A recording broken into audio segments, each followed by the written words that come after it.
Que a doce e maravilhosa paz do Senhor Jesus esteja no seu coração. Seja muito bem-vindo a mais uma aula da nossa Escola Bíblica. Eu sou o professor Egivandildo Tavares. Falo aqui da Assembleia de Deus em Santa Rita, na Paraíba, que é liderada pelo pastor Djalma Silva. Na aula de hoje nós vamos estudar a lição de número 10, o avivamento na vida pessoal. Este é um tema muito importante, pois diz respeito à nossa responsabilidade individual, pessoal.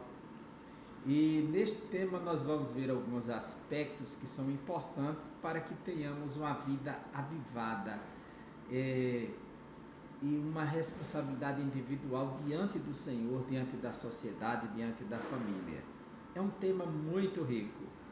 E neste tema nós vamos aprender, primeiro, compreender as características de um genuíno avivamento na vida do salmista, pois nós teremos um parâmetro no Salmo 63 para analisar. Segundo, conscientizar sobre a necessidade da prática constante das disciplinas espirituais cristãs para uma vida avivada. Quais são essas disciplinas? Então vamos para a lição para sabermos. E terceiro, entender que uma vida cristã avivada e manifesta em bons frutos na vida pessoal do crente, né? Quando você tem uma vida cristã avivada, ela manifesta os frutos do Espírito e torna notório que essa pessoa tem aquele poder de contagiar outras pessoas, tocar por conta da dimensão que ela vivencia para o Senhor e no Senhor, pela palavra do Senhor. Então é um tema muito importante, muito rico. O nosso textuário diz, porque a tua benignidade é melhor do que a vida. Já começamos com o Salmo 63, que vamos tratar com mais detalhes nos capítulos seguintes. Que a tua benignidade, ou seja, a tua bondade, Senhor, é melhor do que a vida.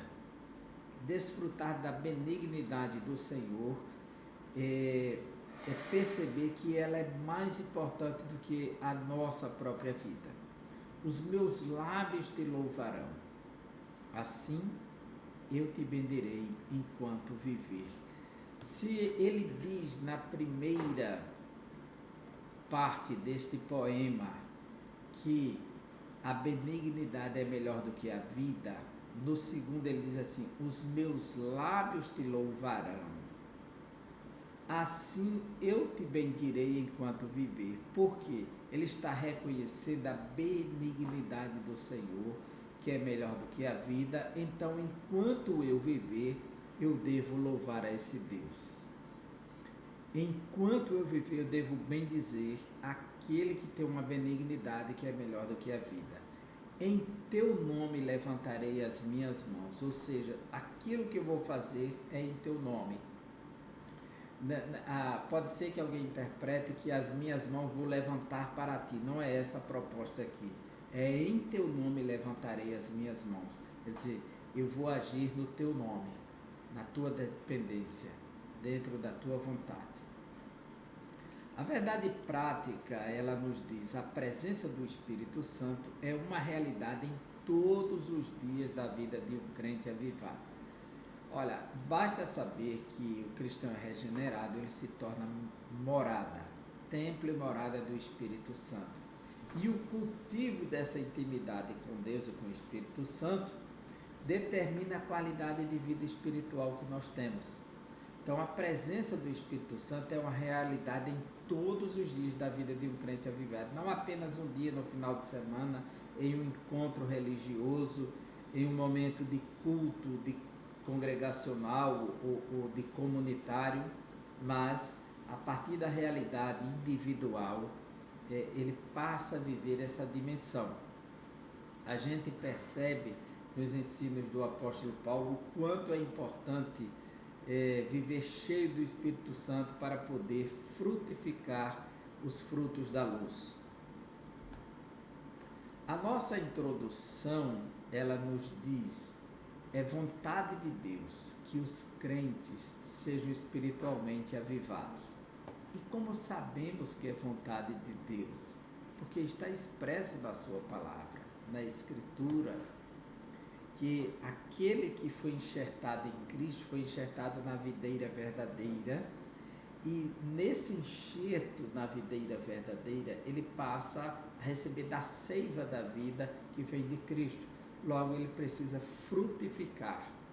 E porque aquele que, o galho, o ramo que não der fruto, o Senhor corta, ele poda e lança fora. Então, ele nos chama a viver uma vida de quem está de fato ligado à videira verdadeira, que é um ramo dessa videira. Logo, esse ramo é um ramo vivo, é um ramo dinâmico. Ademais, não pode haver igreja local avivada sem que os membros experimentem um avivamento espiritual em suas vidas. Olha, o que torna a igreja avivada não é só aquele momento de um dia de culto, de um mover diferente. Não.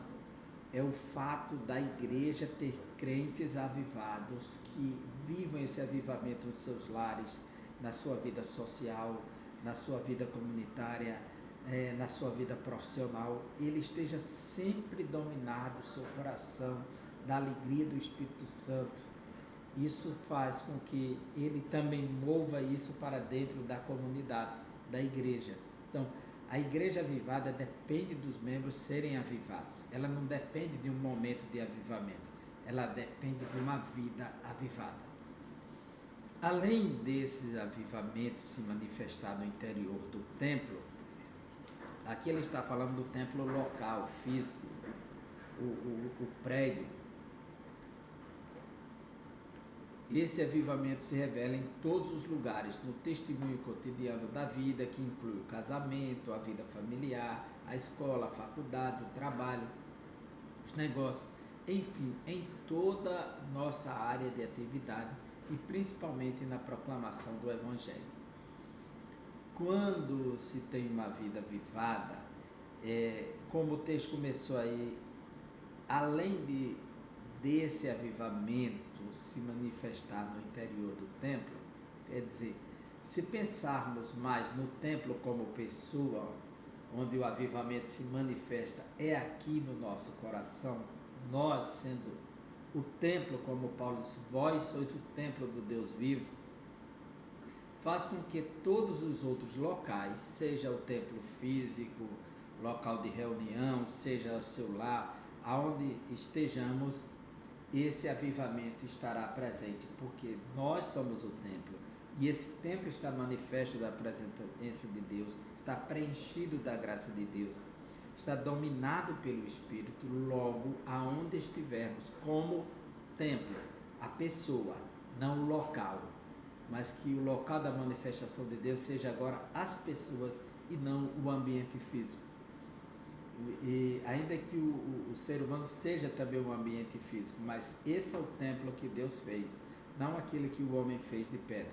Então esse avivamento continuará de forma progressiva e extraordinária. O avivamento na vida do salmista. Nós podemos ver que ele faz uma busca sincera. O salmista manifesta-se contemplando e bendizendo ao Senhor, e a oração que Deus é o nosso auxílio. Primeiro, este Salmo 63, de 1 a 5, começa assim: ó Deus, Tu és o meu Deus forte. Essa afirmação de fé, de confiança que Deus é o seu Deus forte, é um ponto de partida fundamental. Quando a pessoa não tem convicção quem é Deus e aonde Ele está, com quem Ele está, para quem Ele vive, então a sua vida fica solta, está sujeita a qualquer vento de doutrina, qualquer situação, tanto lhe arrastar como lhe derrubar. Quando se tem essa confiança, ó Deus, Tu és o meu Deus forte. Aí, se você tem a convicção que Deus é o seu Deus forte, como o salmista, aí ele diz: eu te busco ansiosamente. Esse ansiosamente quer dizer desesperadamente. A minha alma tem sede de ti. Veja só, ele se comporta aqui como qualquer pessoa que tem sede. No Salmo de número 42, ele diz: como o cervo que brama pela corrente das águas. O cervo é um pequeno veado que vive nas encostas montanhosas da região sul da Palestina, que precisa fazer um trajeto de descida perigoso, saltando o penhasco de ponta a ponta e freando com seus pés para chegar na fonte de água que tem lá na região sul.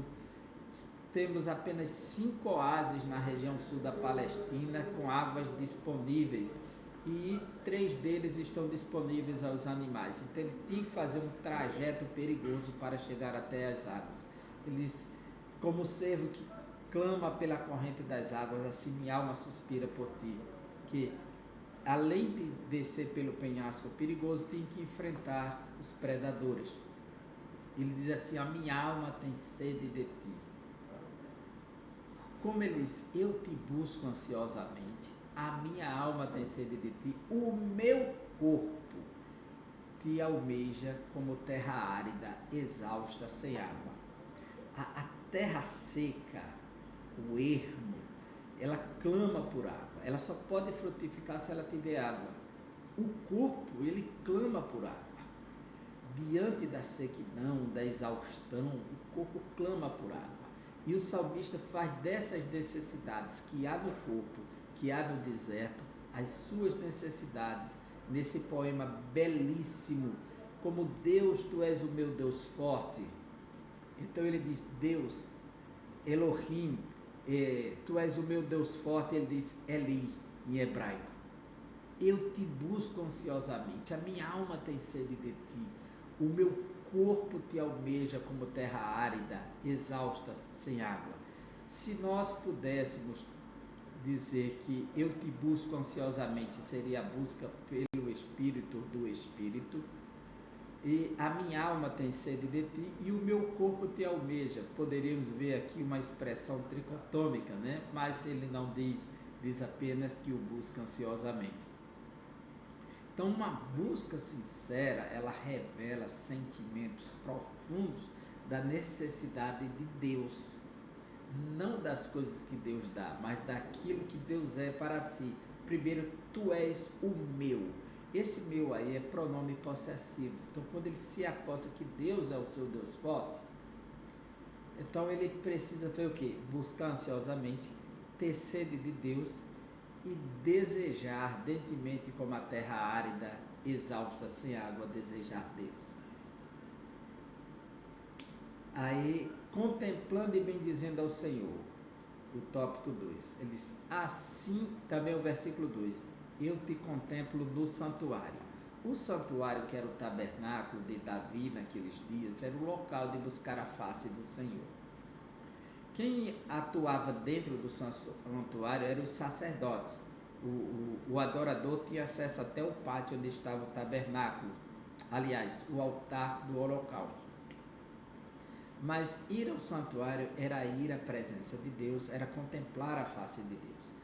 Assim eu te contemplo no santuário, para ver a tua força e a tua glória. Que a glória de Deus se revelava no santuário. E o salmista, ele não tinha acesso à mobília interior, porque ele não era sacerdote. Mas ele usa dessa linguagem, que ele sabe que ali está a morada de Deus, e a arca da aliança, que revela a força de Deus, está lá. Então ele disse: eu vou para ver a tua força e a tua glória. Ainda que fisicamente ele não visse somente a glória de Deus, a força de Deus, representadas por meio daquela mobília. Então ele contempla e bendiz ao Senhor, porque a tua graça é melhor do que a vida. Os meus lábios te louvam. Veja o verso 3. Ele diz: quando ele reconhece que a graça de Deus é melhor do que a vida, os meus lábios te louvam. Ele está fazendo uma afirmação extraordinária. Assim, cumpre-me bendizer-te enquanto eu viver. Assim, eu tenho o dever de cumprir a obrigação de te louvar enquanto eu viver. porque a tua graça é melhor do que a vida, então os meus lábios têm que te louvar. E em teu nome eu levanto as minhas mãos. Eu vou fazer tudo no teu nome, Senhor. E como de banha e de gordura fartar-se-á a minha alma. Quer dizer, eu vou me fartar de ti como aqueles que se banqueteiam na gordura, na banha. Então, ele está usando aqui um termo metafórico, poético, para expressar como as pessoas se deleitavam, ou talvez ele se deleitasse com a carne das ovelhas, da banha, da gordura. E ele gostasse tanto, e ele faz do seu prazer, das suas delícias, dos seus banquetes, que é uma tradução que diz, eu vou me banquetear, como de banho de gordura fartar-se-á a minha alma, e com júbilo nos lábios a minha boca te louva. Então, quando você reconhece que Deus é o seu Deus forte, Deus é o seu auxílio, então você se entrega, se deleita em Deus, deseja Deus ardentemente, como a terra deseja por Deus, a alma tem sede de Deus, vai para o santuário só para contemplar a face de Deus e não a vida das pessoas. Quando reconhece que a graça de Deus é melhor do que a vida, então os lábios passam a louvar. E aí ele vê a necessidade e a obrigação, assim cumpre-me bem dizer-te enquanto eu viver. Em teu nome levanto as minhas mãos. Então, quando ele vai bem dizer a Deus, sabe que essa é a sua obrigação, começa a se mover em nome do Senhor. E começa a jubilar-se com os lábios, louvar a Deus com a boca, porque está se deliciando no Senhor, como quem está se fartando na gordura, na banha dos carneiros. Assim, ele usa essa metáfora para expressar: o meu deleite está no Senhor, o meu prazer está no Senhor, o Senhor é o meu banquete, a minha satisfação, onde está o seu gozo, o seu prazer. O avivamento espiritual do crente. Dos versículos 6 a 11 do mesmo Salmo 63, nós temos aqui a continuidade dessa adoração do salmista, da sua confissão. Então, reservando uma agenda de piedade. 2, a prática da oração. E 3, a leitura devocional da Bíblia. No meu leito, quando de ti me recordo e em ti medito durante a vigília da noite, reservando uma agenda de piedade. Então ele começa dizendo que durante a noite, no seu leito, no seu ambiente privado, na sua cama, quando se recorda de Deus, ele medita. Ele passa a meditar nesse Deus, na sua grandeza. Durante as vigílias da noite, ele busca o Senhor. Porque tu me tens sido auxílio.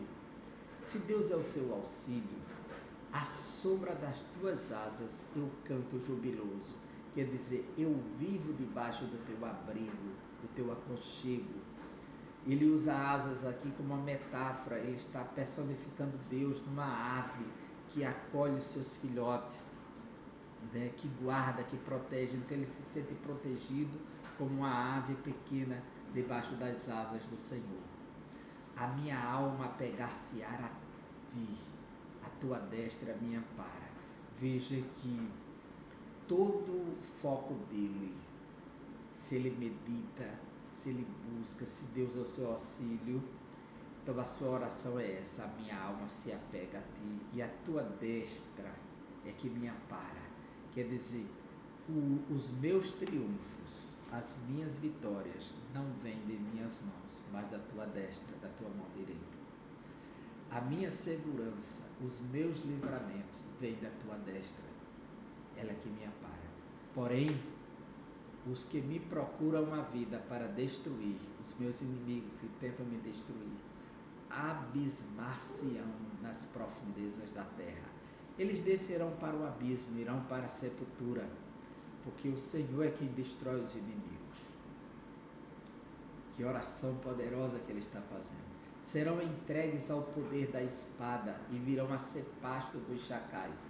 Como nos diz do salmista, se vencia a guerra pela espada e os inimigos ficavam expostos no campo para serem devorados, as suas carnes depois de mortos pelos chacais, ele usa essa expressão, serão entregues ao poder da espada e virão a ser pastos dos chacais. Assim são aqueles que confiam no Senhor, que esperam no Senhor, que devota toda a sua vida para Deus. Eles sempre triunfarão, porque o Senhor, com a sua destra, que lhe dá o socorro e a vitória. Essa oração, aí ele diz assim, o rei, porém, se alegra em Deus. Aonde é que está a satisfação do coração do rei? Em Deus. Onde está o banquete do rei? Em Deus. Aonde está o desejo do rei? Em Deus. Quem por ele jura, gloriar-se-á, pois se tapará a boca dos que proferem mentira. Quer dizer, quem jura pelo Senhor vai ter a satisfação de gloriar-se, porque é do Senhor que vem a vitória, é do Senhor que vem a satisfação, é do Senhor que vem o prazer, mas a boca dos inimigos, dos que proferem mentiras, serão fechadas dos injustos. Eles não podem contar essa vitória, somente aqueles que confiam no Senhor que poderão contar essa vitória. Veja como diz, mas o rei se alegrará em Deus, todos os que juram pelo nome de Deus o louvarão. Aqueles que juram pelo nome de Deus, aqueles que se focam em Deus, eles louvarão o seu nome, mas a boca dos mentirosos serão tapadas. Veja que o justo, ele tem a vitória garantida. Então, a prática da oração.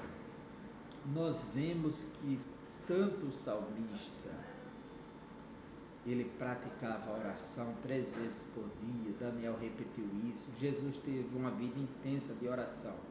Veja o que Paulo diz na carta aos Romanos, capítulo 12, versículos 9 a 16, que isso aqui vale para o capítulo 1 dessa lição, para o capítulo 2 e para o capítulo 3. Veja como esse texto é perfeito. O amor seja não fingido, aborrecei o mal, apegai-vos ao bem. Veja, só um coração avivado que ama, que se apega ao bem, não ao mal. Amai-vos cordialmente uns aos outros com amor fraternal, proferindo-vos em honra uns aos outros. Quem ama um amor fraternal sem distinção? Somente aquele que está com o coração avivado pela chama do amor. Não sejais vagarosos no cuidado, sede fervorosos no espírito, servindo ao Senhor. Quer dizer, ter um espírito animado, ativo, servindo ao Senhor. Isso é uma vida avivada. Alegrai-vos na esperança, sede paciente na tribulação, perseverai na oração. Veja, fervorosos no espírito, amando, detestando o mal, apegando ao bem, perseverante na tribulação, perseverante na oração, paciente na tribulação. Comunicai com os santos as suas necessidades, segui a hospitalidade. Ou seja, uma vida avivada, ele se preocupa com o próximo, com o semelhante. Abençoai os que vos perseguem, abençoai e não o amaldiçoeis. Somente uma vida avivada do Espírito pode abençoar que ele persegue e não amaldiçoar. Alegrai-vos com os que se alegram, chorai com os que choram. Ele se sensibiliza com aqueles que estão sofrendo.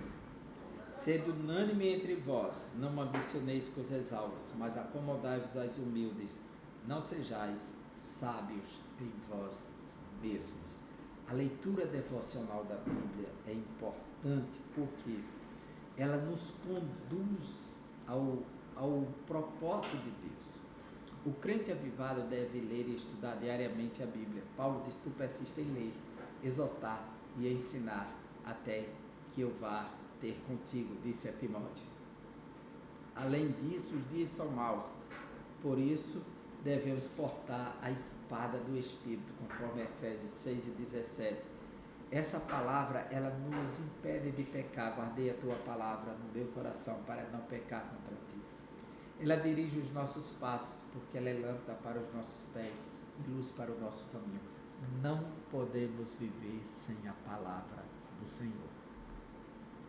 A vida pessoal e familiar do crente avivado. A vida pessoal, a vida com o cônjuge, a vida com os filhos e o efeito do avivamento pessoal. A vida pessoal, o avivamento espiritual também traz consequências para a vida pessoal. Não por acaso a palavra de Deus alerta para ter cuidado consigo mesmo da doutrina e perseverança a respeito do que se tem aprendido, conforme 1 Timóteo 4,16. Em resumo, claramente há uma direção da palavra de Deus para desenvolver aspectos relevantes em nossa vida pessoal, como integridade no aspecto moral, prudência no falar e no agir, cuidado da saúde física e emocional. Então, tudo isso é orientado pela palavra de Deus, para que tenhamos uma vida pessoal tranquila. Todos nós precisamos fazer exercícios, precisamos de prevenção médica, todos nós precisamos da palavra de Deus, todos nós precisamos de prudência nos relacionamentos, todos nós precisamos cuidado com aquilo que ensinamos. Muito cuidado, pois podemos ser vítimas das nossas palavras, vítimas das nossas ações. A vida com o cônjuge, uma vida matrimonial pode e deve ser vivida no Espírito de Deus. Uma vida avivada no Espírito tem como consequência básica o amor e a submissão. Tanto a esposa quanto o esposo devem mutuamente ao outro deve a sua responsabilidade na relação para que haja a bênção de Deus. Tanto o dever de amar sacrificialmente a esposa ou o marido, como uma submissão de amor. A partir daquilo que ela é alimentada no amor, ela responde com a submissão amorosa. A demonstração de carinho e afeto, uma comunicação eficiente e atenta, portanto, uma vida de bênção no lar, é consequência, como lemos em Efésios 5 e 6, de uma vida cheia do Espírito Santo. Paulo começa esse capítulo falando de várias orientações, capítulo 5, mas no versículo 17 ele diz: enchei-vos do Espírito e não se embriaguem com o vinho que há contenda. E a vida cheia do Espírito nos conduz a um relacionamento saudável, um relacionamento justo e perfeito. Então, na vida com os filhos, um crente avivado dá atenção ao seu relacionamento com os filhos. Aqui há cuidados indispensáveis para uma vida cristã avivada e feliz no relacionamento entre pais e filhos. O afeto, os cuidados espirituais, que é a orientação, o hábito do culto doméstico, que sempre envolver a família na leitura, na oração, na condução, e o relacionamento cristão com os filhos, a disciplina dos filhos, tudo isso envolve e faz parte de uma vida de um crente avivado. Ele manifesta cuidado por todos os lados, porque o Espírito que está nele o capacita, o ilumina e o impulsiona a buscar a vontade de Deus que está na sua palavra. O efeito do avivamento na vida pessoal. O crente avivado, ele é alegre, né? Ele demonstra alegria, satisfação em Deus. A alegria do Senhor produz fortalecimento espiritual no interior do crente. Diz que a Bíblia diz que a alegria do Senhor é a nossa força, em Neemias 8:10. Semelhantemente, como Sadraque, Mesaque, Abdenego, como Daniel, o crente avivado não teme a morte. E finalmente, o crente avivado é santo. E ele leva essa condição que é indispensável para ver o Senhor, sem a qual ninguém verá o Senhor. Então, os efeitos de uma vida avivada são muitos e são importantes para todos nós. E aqui nós vemos que nos Salmos nós podemos ver como Davi e outros salmistas também demonstraram a realidade de forma bem expressiva de um avivamento espiritual diante de Deus. Assim, todo crente pode ter uma vida pessoal avivada, desde que em todos os momentos e lugares esteja em comunhão estreita com o Senhor. Quer dizer, enquanto estivermos em comunhão com o Senhor, estamos vivendo o avivamento. E uma vida avivada, uma vida que glorifique a Deus, uma vida que faça o diferencial, que deseje Deus de forma ardente, como a terra seca, que deseje Deus como a alma que deseja água, que deseje Deus de forma extraordinária, que se banqueteie em Deus como aqueles que se banqueteiam nas gorduras dos cardeiros, das ovelhas. E aqui nós finalizamos esta aula e esperamos que você usufrua dela, amplie o conteúdo, tire muito proveito. Que Deus abençoe e até a próxima aula, se Deus assim nos permitir. Um forte abraço.